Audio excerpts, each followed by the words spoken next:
ვარსკვლავ მეღვინესთან მივდივარ სტუმრად. ერთ-ერთი პიონერია. რო გაყიდო საკმარისი არ არის მარტო კარგი ღვინო. მას რაღაც სჭირდება, თუნდაც ისტორია. და კულტურაც ძალიან მნიშვნელოვანი კულტურის შემადგენელი ნაწილია ესაც რა. და რატო გაჩნდა ბუნებრივ ღვინოზე ინტერესი მსოფლიოში, რომ ღვინისათვის ძალიან მნიშვნელოვანია, თითქმის მარტო საქართველოში გვხდება ვარსკვლავ მეღვინესთან მივდივარ სტუმრად იაგო ბიტარიშვილთან, რომელიც პიონერია ბუნებრივი ნატურალური ღვინის დაყენებაში და მსოფლიოს წამყვანი გამოცემები წერენ ხოლმე მასზე. წავით, ავიღოთ. ტრუჩილო.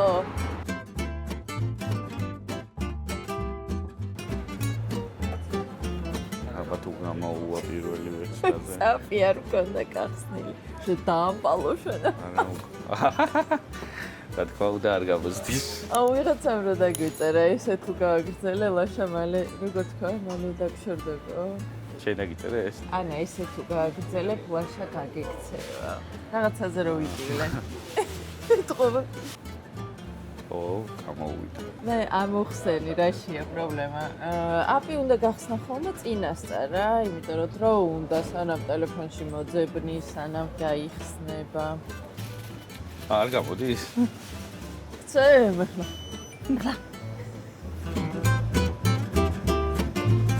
ბევრს ვილაპარაკებთ უკვე იაგოსთან ერთად ნატურალურ ღვინოზე. მე ცოტას გავსინჯავ, იმიტომ რომ საჭესთან ვარ და ძალიან არ მიხარია ეგ ამბავი ალბათ ლაშა მეც.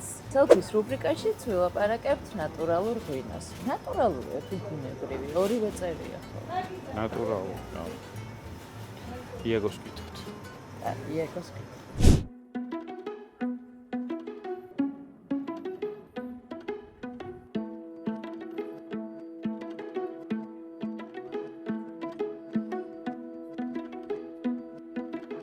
ლაშა ძალიან საყვარელი ხარ შენ თავს როგორც უღებ. ეს რა შევთან? არაფერი საყვარელი ხარ მე. ან სელფი ვინმეგინახია ესე რა გიგებდეს? გაიმან. სოფელი ჩარდახი. იაგო ბიტარიშვილთან ვართ. როგორც დასაწყისში ვთქვი, ძალიან მაგარ მეღვინესთან ბუნებრივი ღვინის ასოციაციის ერთ-ერთ დამფუძნებელთან. ხა? 30 წელია თითქმის ბუნებრივ ღვინოს აყენებს. ერთ-ერთი პიონერია. ხო.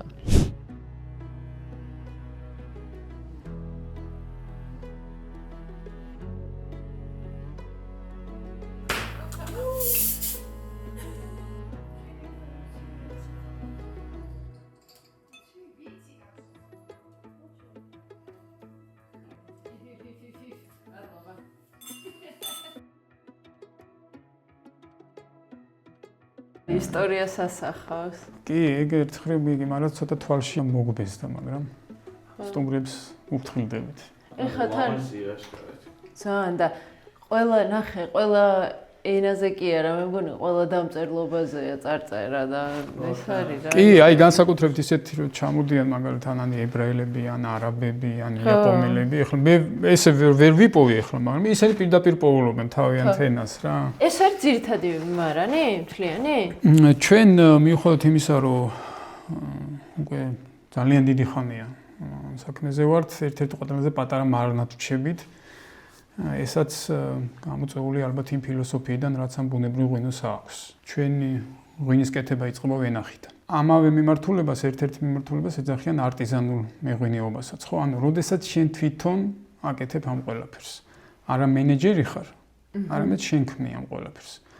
და თუ კი საუბარია იმაზე, რომ ძალიან დიდი ნაწილი ღვინის ხარჯში მნიშვნელობა აქვს და დიდი წვლილი უჭირავს ვენახს, ანუ განსაკუთრებული მოვლა ვენახს სჭირდება, რომ ეს არ არის მარტო ის, რომ მაგალითად შხამკიმიკატი არ იხმარ. რატო არ რთული ზოგადად ბიომეურნეობა?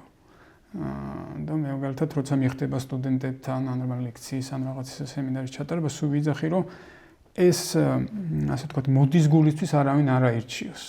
იმიტომ რომ ძალიან რთული გზა არის და ძალიან დიდი ხანი დაჭირდება იმ შედეგს, რა შედეგზეც შეიძლება ფიქრობდეს ეს ადამიანი, იმიტომ რომ რაც ეკოლოგიურ მევენახეობაზე გადავედით, კი გავიდა უკვე 27 წელი, 28 წელი და ჯერ კიდევ არა გვაქვს აშენებული ის ეკოსისტემა ჩვენ ვენახში, რაც ჩვენ გვინდა. და ალბათ ვერ დავეწევით, იმიტომ რომ სულ უფრო მეტი გინდა, სულ უფრო სრულყოფილი გინდა რომ გახადო. სოფლის მეურნეობა არ ცნობს მონოკულტურას. როდესაც საკარმიდამო ეზოს ნაკვეთში ვინმე აქვს რაიმე ხილი სიტყვაზე, ან თხილი, ან ხურმა, ან რაღაც, იმას შეიძლება მთელი ცხოვრება საერთოდ არ წამლიდეს. და არც არაფერი არ მოსდის. მაგრამ როგორც კი მასიური გაშენებას დაიწყება, ბალანსი ირღვევა ბუნებაში და ბუნება ვეღარ აბალანსებს თავისი ცოცხალი ორგანიზმებით, ან სასარგებლო მწერებით, რომელიც შენ სხვა შემთხვევაში ამ გარემოში, სადაც მრავალფეროვნება არის, ბუნება გეხმარება, როგორც ტყეშია მაგალითად. კარგი ნიადაგი, სადაც არც ერთი მეცნიერი არ მუშაობს, რომ სასუქით გაანაყვიეროს ის, მაგრამ ციკლი არ არის დარღვეული, რაც უკეთესია ნიადაგი, მით ჯანსაღია მცენარე, რაც მეტ ჯანსაღია მცენარე, მით უფრო რეზისტენტულია ყველანაირი დაავადების და მავნებლების მიმართ. იმუნიტეტს უმუშავებთ. რაც მეტად ჩაერევი, მით უფრო მეტი ჩარევა დაგჭირდება. აი მაგალითად, რო იხმარო ისეთი პრეპარატი, რომელიც მავნებლების წინააღმდეგ არის, ძლიერი ქიმიური პრეპარატი, ის ძლიერი ქიმიური პრეპარატი კლავს სასარგებლო მწერებსაც, რომელიც სასარგებლო მწერები შინაგდულაში ჩვენ გვეხმარება იმისათვის, რომ ის ცუდი მწერები ჩვენ ბჭყალებში ცუდი მწერი არსებობს, მაგრამ რომელსაც ებრძვიან ბუნებრივად. მაგრამ თუ კი ძლიერი პრეპარატით, ინსექტიციდით თქვენ ყველაფერს მოსპობთ, ის მომავალწელს გაცილებით უფრო დიდი პრობლემა გექნებათ. მთელი ფილოსოფია, ბალანს რო ამბობთ ხოლმე, ხო? მარტო ამაში არა, აი ზოგადად ცხოვრებაში ყველაფერში ბალანსია მნიშვნელოვანი, ეგ არის აქ ჩადებული. და მე მაგალითად მახსენდება სულ ერთ-ერთი შეიძლება ითქვას აი ნამდვილი ლეგენდა, რასაც ქვია იტალიელი მეღვინე, რომელსაც 2001 წელს სხვათა შორის ქართული მცხოვრები წაიღო იტალიაში, იოსკო გრაუნერი. მე როდესაც მასთან ვიყავი სტუმრად, გავედით ვენახში და ვენახი იყო ისეთ ბუნებრივ გარემოში, გორაგზე, აი იმერეთი გეგონებოდა, გარშემო ტყეებით. კითხვა აღარ გაგიჩნდებოდა, აქედან კარგი ღვინო რატო გამოდის და როცა ვკითხე გვერდზე ვენახზე, რომ ესაც თქვენია მეთქი, არა, ისო რადიკონის არის. ეს რადიკონი მეორე ცნობილი ლეგენდაა, რომელსაც საუკეთესო ღვინოს აკეთებს. აქეთ გავიხედე, ამ ვენახზე ვკითხე და ისო პრინჩიჩის არის. ანუ სამივე ადამიანი, რომლის ღვინოზეც ვგიჟდებოდი, თურმე იმიტომ ვგიჟდებოდი, რომ ერთი და იგივე გარემოს ვენახიდან აქვთ ამათ ყურძენი და არა თვითონ როგორც ადამიანები ერეოდნენ და იმიტომ აკეთებდნენ ამ ღვინოს. აი მთავარი ამიტომ არის ვენახი. მაგიტო ჩვენ გვაქვს იმხელა ვენახი რამხელასაც ვერევით, რომ ჩვენ ვიმუშაოთ და შევქმნათ ის და ავაშენოთ ის ეკოსისტემა, რომელიც ჩვენ გვინდა. იტალიაში დავიწყოთ ექსპორტი 2005 წელს, ხო? პირველი ქვეყანა იყო იტალია. პირველი ქვეყანა იყო იტალია და ყველას კითხვა ქითხა, იტალიას მაგდენი ღვინო აქვს, რაღაც უნდა ქართული. ზუსტად მაგაში რომ ღვინის კულტურა სადაც მაღალია, ჩვენი ღვინის გაყიდვები გაცილებით უფრო კარგია, ხო? მაგალითად იტალიაში, საფრანგეთში, ესპანეთში, ინგლისში უკეთესად, რომ კულტურა არის მაღალი. და რატო გაჩნდა ინტერესი ამაზე და ზოგადად ბუნებრივ ღვინოზე ინტერესი მსოფლიოში, რომ ეს მასიური წარმოების ღვინოები, რომელიც შეიძლება რა თქმა უნდა კარგი იყოს, ძალიან ერთფეროვანი და ძალიან ერთმანეთის მსგავსი გამოდგა. ანუ რაღაც ახალის გასინჯვა გინდა, მრავალფეროვნება, ყველას თავისი ეს ამბერი, რომელიც ქართული კი ბატონო, როცა ამბერს ვიძახით, ასოცირება ხდება საქართველოსთან. იმიტომ რომ საქართველო არის ერთადერთი ქვეყანა, რომელმაც ამ 8000 წლის განმავლობაში უწყვეტად და უცვლელად შემოინახა ეს ტექნოლოგია. იტალიაშიც შემოგთავაზეს არა? Orange wine, ხო? და ხო, მაგრამ როგორი ტექნოლოგიით იღებენ მაგალითად? ანუ ფერი, რომელიც შეიძლება ზოგი ორინჯს ხმარობდეს, შეიძლება ზოგი ამბერს ხმარობდეს, წარმოიქმნება ყურძნის კანიდან გადასული ფერის შემთხვევაში. თუ კი ესეთივე ტექნოლოგიას ხმარობენ, როგორც ჩვენ ვსაუბრობთ, ანუ ჭაჭა კლერტზე, ან მხოლოდ ჭაჭაზე დავარგებ, ანუ მაცერაციას რასაც ეძახიან, ეს ფერი რა თქმა უნდა გადადის. ამიტომ ეს ტექნოლოგია ბევრ ევროპულ ქვეყანაში ძალიან პოპულარული ხდება და უფრო მეტი გადადის. ხო, მოდი ესე ვიტყოდი, მე ცოტა ვთხილობ ხოლმე, ასე ვთქვათ, ძალიან პატრიოტებში რო არ ჩამომერცხვას ხოლმე. ხო, მე დარწმუნებული ვარ, რომ რამოდენიმე 1000 წლის წინ ღვინო იყო მხოლოდ ქარვისფერი. აი, როდესაც უკვე ტექნოლოგია, ინდუსტრია შემოვიდა, მაშინ იცვალა ფერი და გახდა სტანდარტიზებული თეთრი. თეთრი ყურძნისგან დაყენებულს გულისხმობ მე. საქართველოს ლადო უზნაშლა გითხრა გასავს, ანუ თქვენ როგორ წარმოგიდგენიათ, რომ პირველად რო ღვინო დაყენდაო, ანუ კანიანად დააყენებდნენ თუ კანის გარეშე, ხო უკვე მერე პროდუქტი იქნება განგაცლილი რა. რა თქმა უნდა, ზუსტად მაგას ვიძახი, მაგის თქმა მინდოდა, მე ბევრი რამეს სრულყოფილებას ქმნის ამ ღვინოში. აი ეს მაგალითად არის ესპანური ქვევრები. წინახებს იძახიან ისინი. მაგალითად იტალიაში ეძახიან ამფორებს. ხო, არის მაგალითად მეზობლები ეძახიან კარას, ხო, სხვადასხვა ქვეყანას სხვადასხვა სახელი ქონდა. მაგრამ საქართველოს კიდევ აქაც გამორჩეული იმ თვალსაზრისით, რომ თითქმის მარტო საქართველოში გვხდება რამოდენიმე გამონაკლისის გარდა მიწაში ჩაფლული ქვევრები. ესაც ბევრ რამეზე მეტყველებს. ღვინისათვის ძალიან მნიშვნელოვანია ერთ-ერთი მთავარი ფაქტორი არის ტემპერატურა. დუღილის დროს და შენახვის დროს. დუღილის დროს სითბო ჭირდება, შენახვის დროს სიგრილე ჭირდება. ისეთ რთულ გეოგრაფიულ გარემოში ვართ საქართველოს. ისეთი რთული ისტორია გამოვიარეთ, რომ ალბათ ქართულ კაცს არასდროს არ ქონდა ისეთი კარგი მარნის გაკეთება, როგორც ეხლა ხდება საფრანგეთში ან ესპანეთში. ხო, დაფუძნება და იქით, ხო, აი არაფერი, ყველაფერი გაცამტვერებულია. ომებში და იმაში გამოვლილი ქვეყანაა და შესაბამისად, როდესაც ადამიანი აკეთებდა იმას, რომ ამ ქვევრს ჩაფლავდა თუნდაც ხის ძირში სადმე, ის მისთვის უკვე მარანი იყო. და იპოვიდა მე მარტივად. რა თქმა უნდა, ამიტომ აი ეს მიწაში ჩაფლული განსხვავებულია, ჩვენ იმიტომ რომ განსხვავებული ტემპერატურა აქვს, თუნდაც დუღილის შემთხვევაში.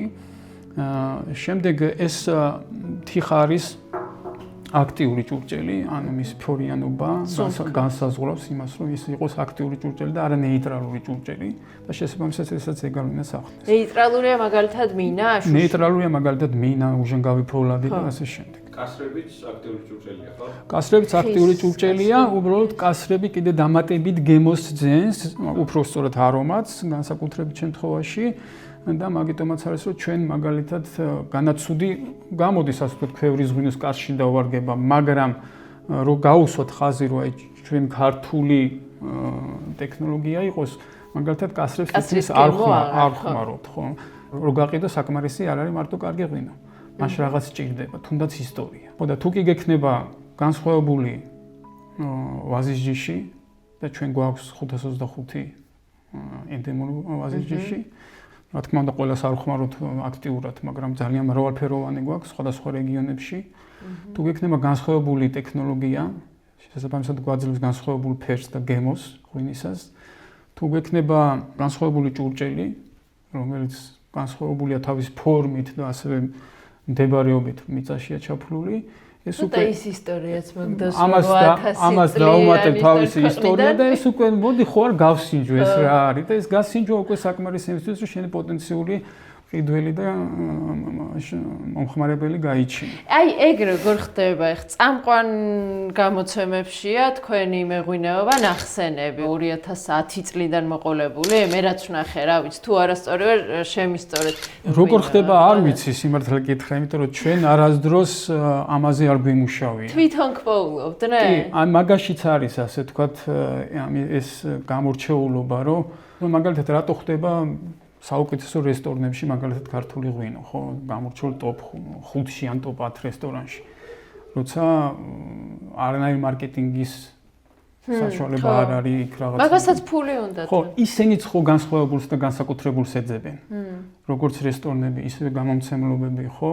და შესაბამისად, ამიტომაც არის, რომ ალბათ იყო ეს ყველაფერი. წეგან კამერის გარეშე ვთქვით მე მგონი, რომელი წლიდან აყენებთ და ბუნებრივი ღვინის დაყენება, აი ესე უკვე რაღაც ბრენდად რომელი წლიდან არსებობს. ისევე როგორც ყველას ალბათ საქართველოს თაობიდან თაობაზე გადმოვიდა როგორც ვენახი, ისე ჩვენი პატარა მარანი, რომელიც მაშინ შიგნით ქონდა.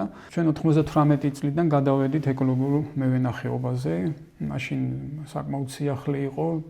ძალიან ჭირდა კიდევაც ახსნა ან ნდობის მოპოვება, რომ ეს ნამდვილად ეკოლოგიურად უთავდა ეგ ყველა იტყვის ასე თქვა, ამიტომაც გაჩნდა მე საქართველოში იმის საშუალება, რომ სერტიფიცირება მომხდარიყო ამის საერთაშორისო აღიარებული სერტიფიკატის და ჩვენ ძალიან ბედნიერები ვართ, რომ მოახერხეთ, რომ ეს პირველი სერტიფიკატი მაშინ ქონოდა და აქედან წამოვიდა ეს ყველაფერი 98 წლიდან დავიწყეთ ამაზე სერიოზული მუშაობა. ძალიან გვაგვიჭირდა მაშინ ამ ყველაფრის ბოთლში მოქცევა, იმიტომ რომ მაშინ სტერეოტიპი იყო ესეთი, რომ და შესაძლებლობებიც საქართველოში, რომ თუ კი ბოთლში ღვინის ჩამოსქმა გინდა და გაყიდვა გინდა, უნდა კონდეს ჩამოსასმელი დიდი ხაზი, რაღაცა საწარმო უნდა კონდეს, ქარხანა, რომელსაც ძალიან დიდი რესურსი ჭირდება, რომ დაიწყო ეს ყველაფერი თავიდან. ისედაც ბოთლის ღვინოს არ ვაღიარებდით იმ წლებში. ნუ მაგას თავის მიზეზი ქონდა, მე მგონი, ამ საბჭოთა პერიოდში გაფუჭებული ხარისხის, არა? ბევრი მეკითხება ახლა მაგალითად საქართველოში რატო არ ყიდი ღვინოს. არსად არიედება, ხო?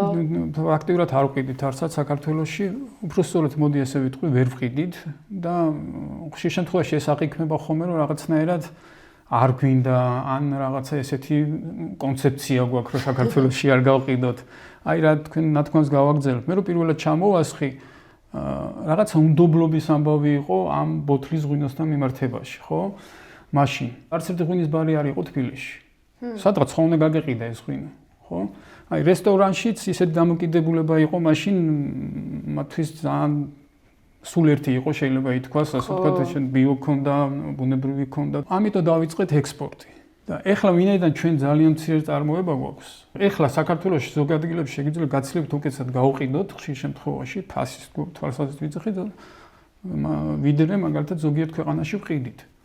მაგრამ აი ამ წლების განმავლობაში, ამ 20 წელზე მეტი წლის განმავლობაში, იმდენად კარგი ურთიერთობა ჩამოგვიყალიბდა ჩვენ პარტნიორებთან. ვეღარ ღალატავთ. ხო, იმდენი გააკეთეს, როგორც ჩემთვის, ისე ქართული ღვინისათვის. მე ვერასდროს ვერცეთ ისეთ რესტორნებში ვერ შევიტანდი აქედან, როცა საზღვარგარეთ არც ვიყავი ნამყოფი. როცა ღვინის ბოთლი ჩამოსხმა დავიწყე და ეხლა იმას უთხრა, ძალიან დიდი მადლობა ამ წლებისათვის და ეხლა საქართველოში უნდა გავყიდო, ცოტა გვიჭირს ამის გაკეთება, ამიტომ ვინარჩუნებთ ამ ურთიერთობებს, მაშინ უნდა გავზარდოთ წარმოება, რომ საქართველოს ბაზარზეც ვიყოთ. რა ესაც ძალიან გვიჭირს, აგიხსენებთ რატომაც, იმიტომ რომ ვენახი და მოდის ეს ყველაფერი. იცი რა, ძალიან ცუდია იქ, აქ რო არ არის ესე ფართო მაგრამ მეორეს მხრივ შეიძლება დარგისთვის და სექტორისთვის მაგ კონტაქტების შენარჩუნება ბევრად უფრო ხელის შემწყობია, თუნდაც იმის რომ სხვებს პატარებს თქვენ ხელი შეუწყოთ და რაღაცნაირად განვითარდეს აი ეგ უცხოური კონტაქტები. ესეც არის, იმიტომ რომ მაგალითად ისეთ ქვეყნებში, როგორც ევროპის ქვეყნებია, ძალიან ბევრ მანას ერთი და იგივე იმპორტიორი ყავს. ხო, და ეს ღვინის გაგზავნაც ესე ხდება, ასე ვთქვათ, ვიკრიბებით ერთად ერთი კონტეინერი რომ გავასო, მაგრამ ღვინო მე არ მაქვს, არც სხვას, ხო? ამიტომ აი ერთ გაგზავნაზე რამოდენიმე ხან 4, ხან 7, ხან 10 მარანი ვიკრიბებით და ვაგზავნით ერთ იმპორტიორთან. ვებგვერდი აქვს იაგოს ღვინოს და დაურთავ მულს, ვისაც გაინტერესებთ საერთაშორისო პრესაც, იქ არის თავმოყრილი. როცა საუბრობთ, მინდა დავამატო, მან ჩვენ არანაირი მარკეტინგული ღონისძიებები არ ჩაგვიტარებია, არც ვებგვერდი არ ქონია, არც ერთხელ ბროშურა არ დაგვიბეჭდია და ერთხელ სახში მოვედი და ჩემი შვილის კლასელები არიან სახში, 14 წლისები იყვნენ მაშინ რა და მე რომ მივედი რაღაცა უხერხულად იგრძნენ და რატომ მიდიხართ მეთქი იყავით და ნუ წავიდნენ და მოვიდა ჩემი ბიჭი და მეუბნება რომ ბაციაშვილმა ვებგვერდი გაგიკეთო რა. კლასელმა. ის ვებგვერდი გვაქვს ახლა? მართლა? კი. ძალიან ისეთია. მე შევედა გავთვალიერე ძალიან ესეთი კარგი სპეციალისტი და ჩამოყალიბდა ის ბაციაშვილი და ხანდახან რაღაცებს ასწორებს თვითონ ხოლმე. ხელი შეავალა იმისე. სულ ახლა ხან საახლოებით 2 კვირის წინ განვაახლეთ იმის მერე ხელი არ დაგვიდია. ერთი შეკითხვაც და გავიდეთ იქით. აქ რომ მოვიდნენ შეეძლებათ ყიდვა ესე? თუ აქაც აი საცალოთ თუ იქნება და უშუალოდ ხანდახან გვაქვს ხოლმე ამის საშუალება, მაგრამ ყოველთვის აუცილებლად ხო, იმიტომ რომ ყოველთვის არ გვაქვს. ამ ეტაპზე არ გვაქვს. ეს წელი ძალიან გაგვიჭირდება ალბათ, იმიტომ რომ ეხლა 2025 წლის მოსავლებს ჩამოსხმას რო დავიწყებთ, აი ბუნებრივ ღვინოში კიდე რა არის, ყველა წელი რა თქვენ თქვით, ანუ სტანდარტული არა მარტო არ არის სტანდარტული, ყველა წელი ერთმანეთისგან განსხვავდება, იმიტომ რომ დამოკიდებულია ამინზე და ჩვენთან წელი ფასობს ძალიან. როგორც ადრე იყო, ხო, რომელი წლის მოსავალია კითხულობდნენ, ხო? მაშინ როდესაც თანამედროვე ტექნოლოგიით დღეს უკვე შეიძლება ყოველ წელს, მაგალითად, საწარმოში ერთ და იგივე ხარისხის ღვინის მიღება. დასვა, ხო, ეგ ინდუსტრიაში წარმოებაზე ვლაპარაკობ. ჩვენ შემთხვევაში ძალიან განსხვავდება, ყველაფერი არის დამოკიდებული წელზე. 2025 წლის მოსავალი ჩვენ დაახლოებით 60% დავკარგეთ, იმიტომ რომ აპრილში იყო ყინვა. ჯერ ისეც ცოტა გვაქვს და შესაბამისად 2025 წლის მოსავალი ძალიან ცოტა გვექნება, ამიტომ ეს წელი რაღაცნაირად ასე მოგვიწევს კიდე უფრო მოკლება ჩვენი მოხმარებლისათვის ამ ღვინის. პედანტის კულტურაც ძალიან მნიშვნელოვანი რომ საქართველოში ღვინიებმა შემოიტანეს ასე ვთქვა და ეხლა ძალიან პოპულარულია საქართველოში და ძალიან კარგია ეს კულტურის შემადგენელი ნაწილია ესაც რა. ყველა რეგიონი არის განსხვავებული. შესაბამისად განსხვავებული გამოდის ყველაფერი. ხო.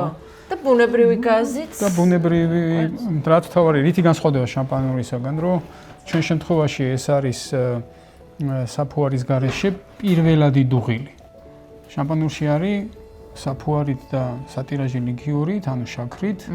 მეორედ ხელახლა დადუღება ბოთლში, რომ წარმოიქმნას ეს ნახშირორჟანგი.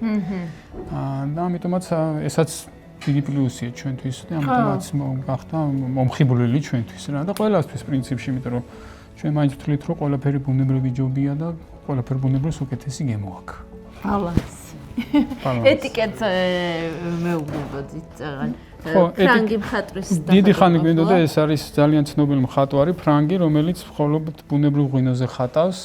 ჩვენ ის ნახატები ძალიან ბევრი გვაქვს. მიშელ ტოლმერი და დიდი ხანი ვიცნობდით, მაგრამ როგორც წესი ის ეტიკეტებს არ ხატავს ხოლმე, იმიტომ რომ მაინც კომერციული მნიშვნელობა აქვს ამ ეტიკეტებს და ამდენიმე წელი დაგჭირდა რომ ასე თქვა დაუმეგობრებულიყავი და ჩვენი იაპონელი ან ინგლისელი მეგობრები ჩაგვერია რომ ჩვენთვის დაეხატა ეს პრივილეგირებულები ხართ. ხო, მაგის ნახატებია ყველა. მაგალითად ეს არის ინგლისში ღვინის ფესტივალი, რომელიც სულ ეს ხატავს. ესაც მისი დახატულია მაგალითად. ქართული ქვევრები აქვს დახატული რამდენიმე ილუსტრაცია. თავის აი რო შეხედათ ჩვენ რო პირველ საფრანგეთში დავიწყეთ სიარული, რომელიმე ღვინოსთანაც არ მივედით, ყველას რაღაცნაირად ერთ იგივე ხელწერის ნახატები ეკიდა მარანში და მე ვფიქრე რომ რაღაცა და მე გავიცანით. ფესტივალებზეც მითხარით.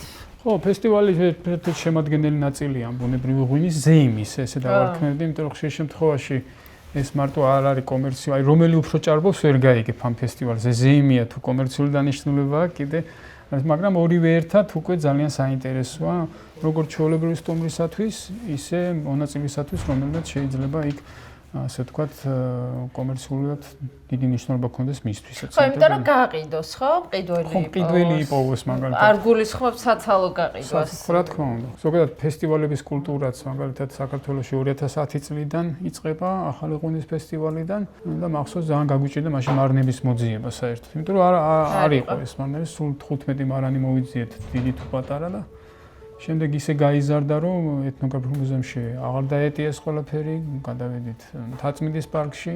მე იქაც ისე გაიზარდა, რომ ბუნებრივი მეღვინეები ცალკე წამოვიდნენ და დავიწყოთ ზერო კომპრომისის გაკეთება. მე ჩავთვალეთ, რომ მარტო თბილისში არ უნდა ყოფილიყო ყველაფერი და რეგიონებში დავიწყეთ, მაგალითად ქუთაისში, ამერიმერი, აი მართლა დღესასწაული იყო. კი, და ასე მოდის ახლა და ამიტომ მაისი განსაკუთრებით ჩამოყალიბდა რაღაცა ღვინის კვირეული ბუნებრივად, ხო? ფესტივალი აძლევს საშუალებას როგორც სტუმარს თვითონაც ასე ვთქვათ უკეთესად გაერკვეს და ისწავლოს და გაიზარდოს, ასევე მონაწილესაც.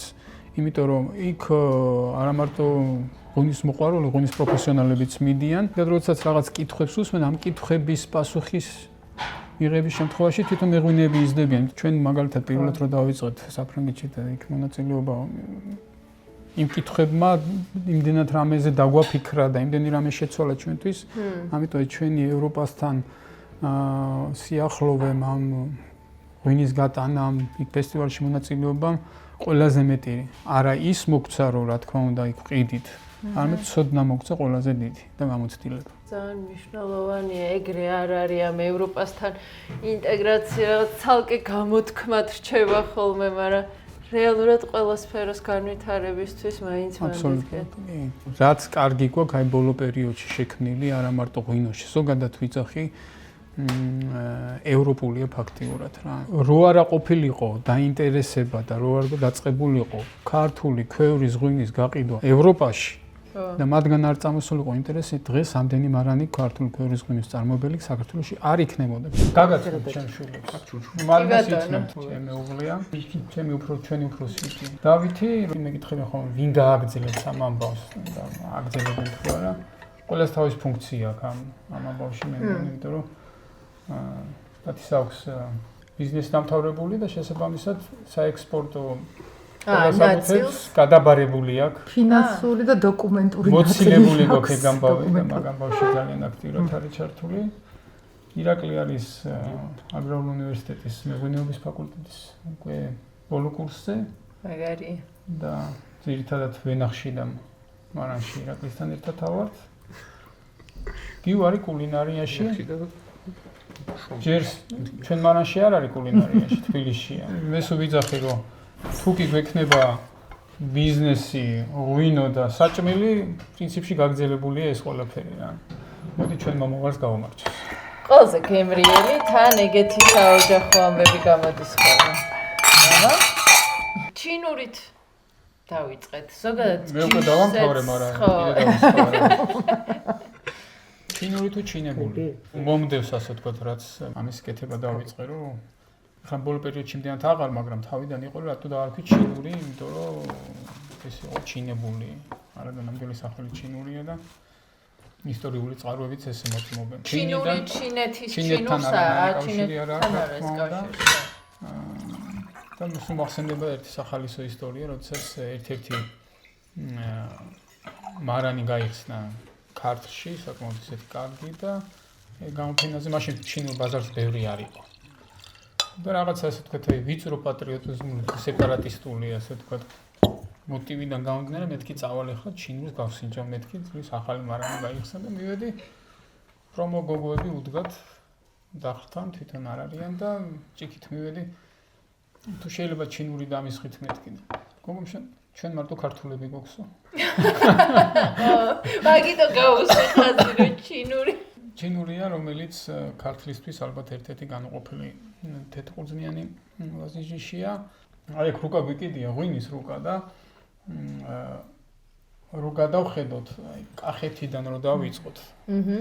და კახეთიდან დავიწყოთ სულ დასავლეთით, იცვლება ყველაფერი: ბუნება, საჭმელი, ხალხი, ჰავა, კლიმატი, ნიადაგი და ღვინოც რა თქმა უნდა. რაც უფრო დასავლეთით მივდივართ, მით ნაკლებად ხდება უფრო ესეთი სხეულიანი, ქარვისფერი ღვინოები, იმიტომ რომ უფრო ნაკლებად ხდება მაცერაცია ჭაჭაზე დავარგება, ხო? აი მერულად დაყენებული გაგვიგია, ხო? არის კახური წესი დაყენებული, არის მერულად დაყენებული. მჟავიანობაც ხოდნა მაღალი. რა თქმა უნდა, ეს რეგიონებზეა დამოკიდებული, დასავლეთ საქართველოში მაგალითად შეიძლება უფრო მაღალმჟავიანი ყურძნები იყოს, რაც ჩემთვის პლუსია. მაგალითად, იმიტომ რომ მე მაგალითად იმერეც პატარა საფრანგეთს ვეძახი, იმიტომ რომ აი ზედ გამოჭრილი არჩევი ძალიან მიყვარს. ვერც კი ვიტყვი, რომელი უფრო მიყვარს ქართლი ჩემი თუ პატარა საფრანგეთი იმერეთი. რაც არ უნდა ასე ვთქვათ, გაგიტაცოს შენმა პატარა ისტორიამ, შენი ვენახისამ, ამ ღვინისამ, ეს გეოგრაფია ძალიან ბევრს ნიშნავს, იმიტომ რომ ვენახისთვის და ღვინისთვის ერთ-ერთი მთავარი განმაპირობებელი რა ადგილას არის ეს ვენახი. ანუ რა ჯიშის ვაზი გაქვს კი, ეგ რა თქმა უნდა მნიშვნელოვანია, მაგრამ იმაზე გაცილებით მნიშვნელოვანია მაგალითად რა ადგილას გაქვს. ამიტომ გეოგრაფიას ძალიან დიდი მნიშვნელობა აქვს. ადგილ წარმოშობას, რასაც აპელასიონს, რასაც წერენ ფრანკები. ხო? ამიტომ ამ გეოგრაფიულად ჩვენ ვართ შუაში. ამიტომ ჩვენ გაგვიმართლა იმ თვალსაზრისით, რომ ამ ჩინურისგან და აქაური თეთრყურძნიანი ვაზიჯისისგან შეგიძლიათ სხვადასხვანაირი ღვინო დააყენო. იგივე როგორც კახური წესით, შეიძლება იმერული წესით, შეიძლება კლასიკური წესით, იმიტომ რომ აი შუაში ვართ და ეს კლიმატი და ჯიშიური მახასიათებლები გვიწყობს ამაში. ხერს, ამიტომაც არის რომ მაგალითად ჩინურს არ აქვს ისეთი შეფერილობა მაგალითად როგორც ამ შემთხვევაში შეიძლება ქონდეს რქაწითელს, რომელიც უფრო ქარვისფერია, რომელიც უფრო მიდის ცეცხლოვანი ფერისკენ, შავი ჩაის ფერისკენ, ასე ვთქვათ, უფრო ტანინიანია, უფრო სხეულიანია, ჩვენ უფრო არის ასე ვთქვათ, ელეგანტური. ჩინური გინდათ ხიხვი თუ მწვანე? ხიხვი გისხია. მწვანე არ გამისინჯავს. მწვანე და მწვანეზეც გითხარით. დაგასწარით და გავსინჯეთ და აი ფეთქდება რაღაც ყველაფერი ერთად არის.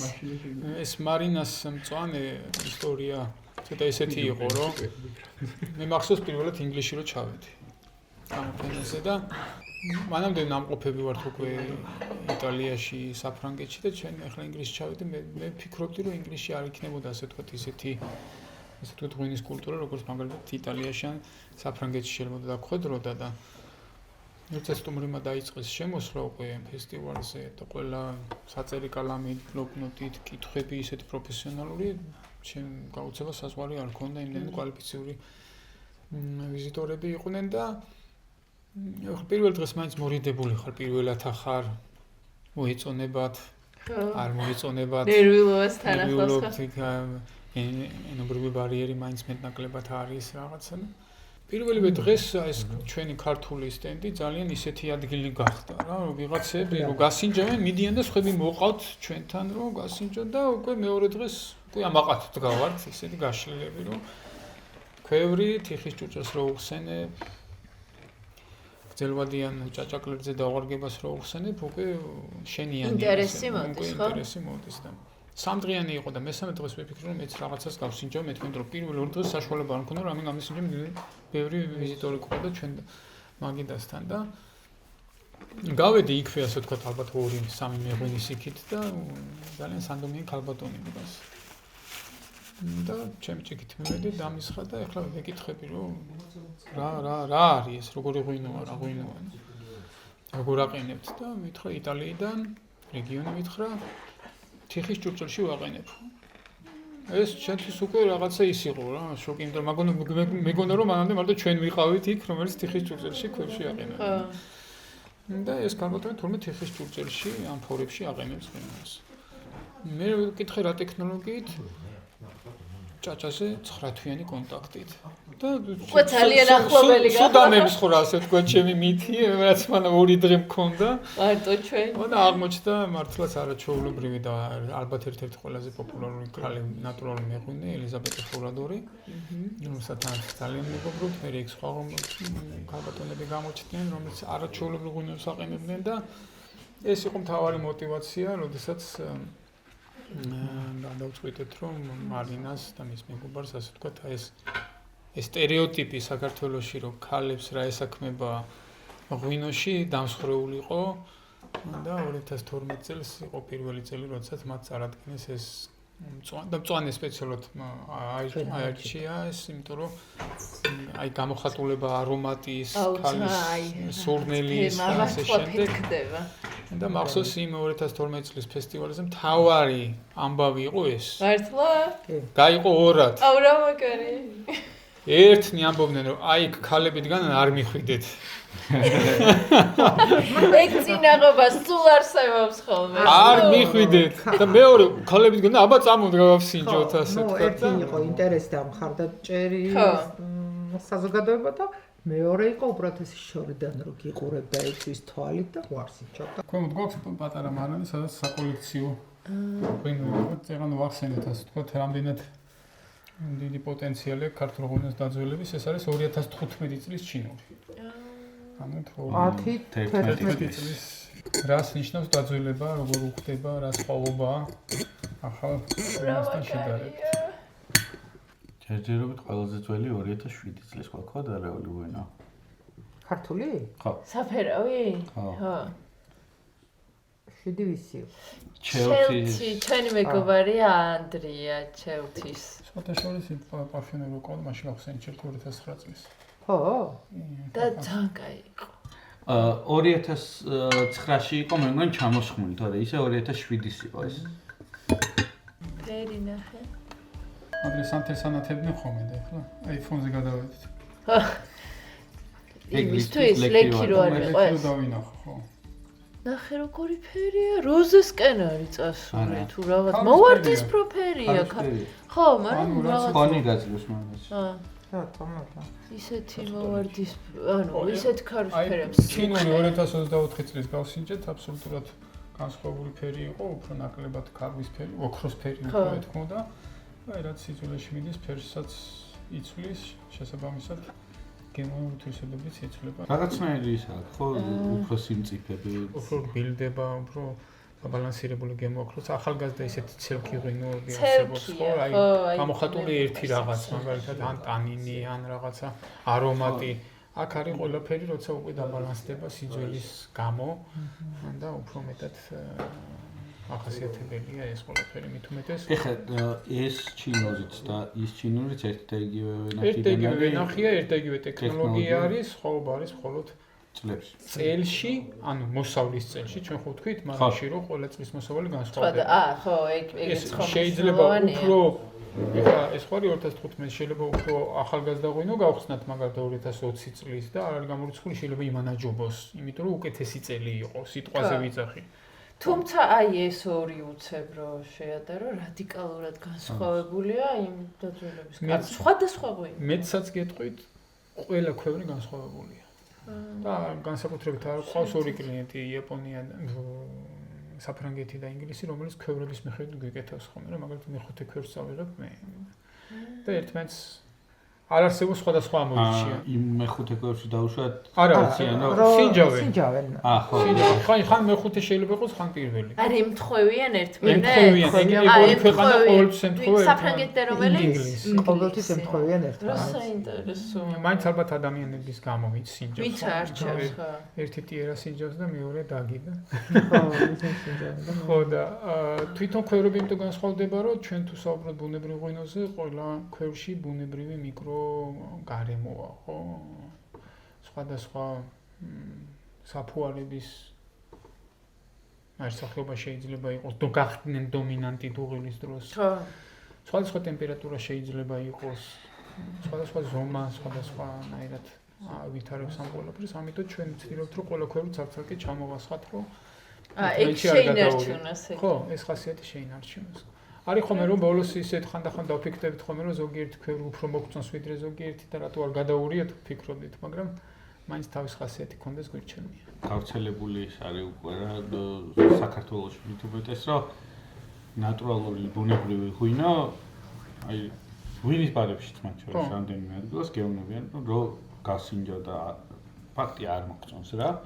და ეს უნდა აიტანო, უნდა მოგეწონოს. რატომ უნდა მოგეწონოს? ანუ ხო, რატომ უნდა მოგეწონოს? მე რა ვიძახი რომ მეთქი ამას მიჩვენია ინდუსტრიული ღვინო დავლიო, რომელსაც დაბალანსებული გემო აქვს, არა ნატურალური მაინც სხვა არის. გავიგე რა სხვა არის, მაგრამ აი აქ თუ შეიძლება თქვენთან ნატურალურ ღვინოს აი უფრო ზემოთ ვაყენებთ გაცილებით ვიდრე ინდუსტრიულს, ის რატო შეიძლება რომ ავიტანო? მან არის რამოდენიმე ფაქტორი რა. საერთოდ მოდი ესე შევთანხმდით, რომ ღვინო არის სიამოვნების. ხო? უნდა ისიამოვნოს ადამიანი. არსებობს ამაგიტომაც არის ცალკე განყენებული ცალკე ბაზარი, რომ მაგალითად ჩვენი იმპორტიორები ან ჩვენი ბარები ან რესტორნები ხედავენ მხოლოდ ნატურალურ ღვინოს. ხო, მაგალითად ჩვენთან არ მოდის დიდი ინდუსტრიული ღვინოების იმპორტიორი ან ისეთი ღვინის ბარი, რომელიც მხოლოდ ამაზე მუშაობს. იმიტომ რომ იმან იცის, რომ იმას ზუსტად ეს არ მოწონს და მოწონს ის და ამიტომ იმას იმ ნიშაზე მუშაობს. უბრალოდ არის ერთი ფაქტორი, რომ ვინაიდან ან ღვინის მოყვარულებმა, wine lovers, რასაც ვეძახით და განსაკუთრებით ამ ბუნებრივი ღვინის მოყვარულებმა იციან, რომ ვინაიდან მინიმალურად და ფაქტურად არ ერევენ ღვინის დაყენების პროცესში, შეიძლება ის სტანდარტული გემო არ შეგხვდეს იქ. ხო, რაც ასე ვთქვათ, ჩამოყალიბებულია, ასე ვთქვათ, ღვინის გემონური თვისებებით, ხო? შეიძლება ლექი იყოს, ხშირ შემთხვევაში ჩვენ ღვინოსაც აქვს ეს ლექი. აი ეს მღრიე ფერი ხო, ლექსია ეგეც ხო? თუ ფილტრაციას თქვენც არ ვთქვით, ხო? ხო და მაგას ვიძახი, ანუ აქ იმაზე არ არის დამოკიდებული, ასე ვთქვათ, შენ თუ გადაწყვიტავ, რომ ისეთი აკეთო, როგორც ბაზარს ჭირდება, ანუ რაზეც რამდენჯერმე ვისაუბროთ, რომ ბაზრის ზეწოლა ახდენს შენზე, მაშინ ეს ფილოსოფია შეიძლება არ იმუშაოს, მაშინ უნდა ჩაერიო. ხო? და თუ კი არ ერევი ხშირ შემთხვევაში, ზოგიერთ შემთხვევაში, ხშირ შემთხვევაში არა, ის შეიძლება ისეთ სტანდარტული გემოები არ ქონდეს ან არომატი არ ქონდეს, ან შეიძლება მაღალი მქროლავი იყოს მომატებული იმის გამო, ანუ არჩევანი გაქვთ. ბუნებრივმა მეღვინემ რომ დაამატოს ის დიდი რაოდენობით გოგირდი, მას არასდროს არ იქნება მაღალი მქროლავი, რომელიც თქვენ შეგაწუხებთ. ანუ რომელი გინდათ? იქნება გოგირდი. ხო, აქედან გამომდინარე, ის მოყვარულები, რომელიც ამ ბუნებრივ ღვინოს მოყვარულები არიან და ამ ღვინოს სვამენ, თვითონ მეღვინეებზე არ ვსაუბრობ, მომხმარებელზე ვსაუბრობ. ის ცნობიერად უშვებს იმას, რომ ამას არ შეიძლება რომ კონდეს ისეთი სტანდარტული და ასე ვთქვათ, აი ეს მიმღებლობა აქვს მეტი რაღაც განსხვავებული. კი, მაგალითად ისეთ ქვეყნებში რატო ვიძახი, რომ მაგალითად იტალიაში, საფრანგეთში ან ინგლისში უფრო ადვილია ბუნებრივი ღვინის გაყიდვა, ვიზა შეიძლება საქართველოშიც იყოს უფრო რთული გაყიდვა. რატო? იმიტომ რომ იქ უფრო ცუდი სიტყვა პატიობენ, მაგრამ შეგნებულად იციან, რომ ამას შეიძლება ეს რაღაცა გამოხატული თუნდაც ფერი, ხო? ანუ ღვინო ფასდება ფერით, არომატით და გემოთი. ამ შემთხვევაში ფერით შეიძლება ისეთი იყოს, რომ არანაირ სტანდარტში არ ჩაჯდეს. ეგ ვისავებია ზოგადად? ნახეთ, ეს არ უნდა იყოს წესი, რომ მაგალითად ბუნებრივ ღვინოს რამე უნდა ჭირდეს და მხოლოდ მაშინ შეიძლება ჩაითვალოს ბუნებრივ ღვინოთ. ამ შემთხვევაში ეს სტერეოტიპიც არსებობს რა, რომ თუ ღვინოს არაფერი არ ჭირს, ეს ბუნებრივ ღვინო არ არის. მაგითო მაგას გულისხმობდი თავი. ხო, მაგითო დავიწყე თავიდან, რომ ღვინო არის სიამოვნების, რომ სიამოვნება მიანიჭოს ადამიანს. შესაბამისად და ჩვენ თვლით, რომ მინიმალური ჩარევით, ანუ ჩვენ მაქსიმალურად ვცდილობთ ვენახიდან მიღებული ხარისხი მოვიტანოთ მომხმარებლემდე უცვლელად. ჩვენი ჩარევის გარეშე. აუ, იაგო, კიდე მინდა იმ ადამიანებზეც გკითხოთ. თქვენთან ერთად კიდე არის ხო? რამაზ ნიკოლაძეზე ლაპარაკობდით. ჩვენ სპონსორი, ერთ-ერთი პარტნიორი არის Selfie. Selfie-ის რუბრიკა გვაქვს, სადაც ვლაპარაკობთ ესე საინტერესო თემებზე და დღევანდელი ეპიზოდი მთლიანად Selfie-ის რუბრიკა გამოვიდა. და აი ამ ბუნებრივი მეღვინეებზე და ვინც აყენებს და ვინც დიდი ხანია აყენებს. რა გინდათ ახლა შერეკილებზე ვილაპარაკო? ხო, აი ვახსენოთ ის ადამიანებიც, იმიტომ რომ გონია რომ უნდა იცოდეს. აი ეგაც wine lover-ებმა ხო იცოდნენ. ჩვენც უნდა ვესტუმროთ. ჩვენც გვეცოდინება. ჩემთვის მაგალითად ახლა რამაზე ვახსენეთ და რამაზე არის ერთ-ერთი გარდა იმისა რომ ჩემი უახლოესი მეგობარია, ერთ-ერთი გამორჩეული მაინც, იმიტომ რომ აი რამაზის ღვინოში ფაქტიურად ვერ შეხვდებით იმ ზats, რასაც შეიძლება ვისაუბროთ. განსაკუთრებით ბოლო პერიოდში, როდესაც უფრო ჩაურმავდა, გამოცდილებაც მიიღო ამ ყველაფრის და რაც თავარია, რეგიონი და ადგილი უწყობს ხელს. იმერეთი. კი, საფრანგეთი. ჩემთვის რამაზ ნიკოლაძე არის ნამდვილად გამორჩეული, მაგრამ ახლა ჩამოთვლა ძალიან არ მინდა. უხერხული არავინ გამოგრჩეს. მართლა არავინ გამორჩეს, უბრალოდ გამოყოფდი ჩემ